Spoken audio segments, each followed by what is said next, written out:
किसी में हो सकती है क्या? ये केवल एक आदमी में हो सकती है जिसको विक्रमादित्य करके जानते हैं। मैं आज इस बात के लिए आनंदित हूँ। आज इस सदन में यद्यपि हमारे अपने सरकार के माध्यम से कई कई प्रकार के काम हुए, कई कई प्रकार की बातें आई, ऐसे कई विषयों पे बात करने के साथ जैसे नई शिक्षा नीति के मामले में मित्रों ने बात खड़ी की, आप अंदाज लगा लीजिए कि नई शिक्षा नीति दुनिया को जो शिक्षा देने वाला और गुरु करके जो हजारों हजार साल से जिसकी मान्यता है, ऐसे भारतवर्ष के अंदर शिक्षा के मामले में लॉर्ड मैकाले ने 1835 में जो गलती की, कांग्रेस ने 60 साल तक उस गलती को दुरुस्त करने का काम नहीं किया। हमें इस बात की प्रसन्नता, यशस्वी प्रधानमंत्री मोदी ने नई शिक्षा नीति लागू करके हमारे देश की संस्कृति से जोड़ करके शिक्षा को जीवन के सर्वांगीण विकास के साथ जोड़ने का प्रयास किया। और मुझे इस बात का गर्व है, मध्य प्रदेश के सीमित संसाधन के बावजूद भी नई शिक्षा नीति दुनिया में अगर लागू की है तो सबसे पहले मध्य प्रदेश सरकार ने लागू की है।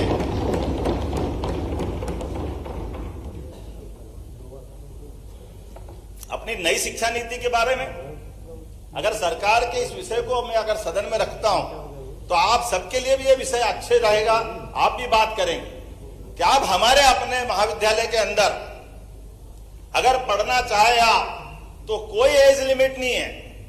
पोता, पिताजी, दादाजी, जिनको एडमिशन लेना वो सब एडमिशन ले सकते हैं, कोई बंधन नहीं है। एक आदमी 2 डिग्री लेना चाहे 2 डिग्री ले सकता है, कोई बंधन नहीं।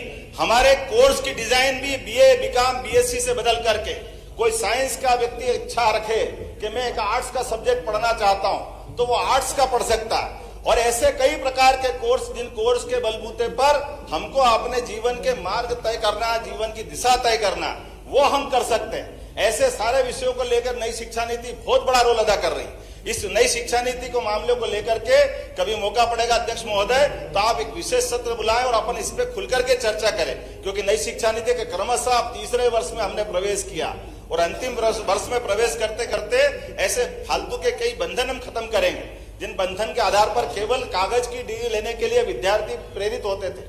कागज की डिग्री के बजाय जो डिग्री मिले उससे जीवन में सार्थकता आए, जीवन में उसका उपयोग हो। इसीलिए हमारी अपनी सरकार ने अपनी सरकार की पहली बैठक में हमने एक निर्णय लिया कि सभी प्रकार के कोर्स एक जिले में कम से कम एक ऐसा कॉलेज एक्सीलेंस खोले जिसमें पढ़ने का मौका मिलेगा।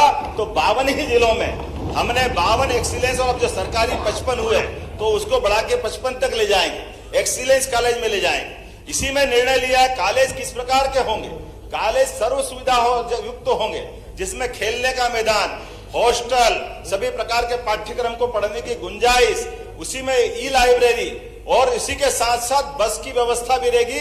20 किलोमीटर के रेडियस में जाकर के बच्चों को अपने ही महाविद्यालय में आने के लिए किसी और पर निर्भर नहीं रहना पड़ेगा। हमने इसी में दूसरी व्यवस्था की, डिजी लॉकर की। हमारे बच्चे जो अपनी मार्कशीट को, स्थानांतरण सर्टिफिकेट को लिए घूमते थे, अब डिजी लॉकर के माध्यम से मध्य प्रदेश देश का ऐसा पहला राज्य बना है जिसको कोई पत्र अलग से कोई पेपर ले जाने की जरूरत नहीं। वो सारी की सारी सुविधाएं वो सबके लिए उपलब्ध रहेगी। हमारी सरकार ने तीसरा निर्णय लिया कि रजिस्ट्री करने के बाद आपको अलग अलग हमारे पटवारियों के चक्कर लगाने की जरूरत नहीं है, सबका नामांतरण अपने आप होगा। 1 जनवरी से जो लागू होगी व्यवस्था, ताकि बीच का ये जो अव्यवस्था है या अव्यवस्था हम खत्म करने वाले। हमारी सरकार ने निर्णय किया जो सुप्रीम कोर्ट निर्णय करती थी। ये पता नहीं क्या है, मित्र हमारे पे आरोप लगाते हैं, पता नहीं क्यों लगाते हैं। सुप्रीम कोर्ट निर्णय करती, सुप्रीम कोर्ट से बड़ी कोई ताकत नहीं है, लेकिन सुप्रीम कोर्ट के निर्णय को लागू कराने की कभी आपके मित्रों, आपके पूर्ववर्ती सरकार में हिम्मत नहीं रही। सुप्रीम कोर्ट ने निर्णय किया 3 तलाक खत्म कर दो, आपकी सरकार ने उस फैसले को लोकसभा में बदल दिया। ये आपकी दुर्भाग्यपूर्ण व्यवस्था है। हमारी सरकार ने 40 साल पहले पुराने लिए 3 तलाक के निर्णय को भी माननीय मोदी जी के नेतृत्व में बदल के रख दिया कि सरकार होती निर्णय लागू कराने के लिए। अगर निर्णय अच्छा है, सुप्रीम कोर्ट का निर्णय है, जनहितैषी है, महिला हितैषी है, वो निर्णय क्यों लागू नहीं होना चाहिए? डंके की चोट लागू कराने के निर्णय हमारी सरकार ने निर्णय किया है।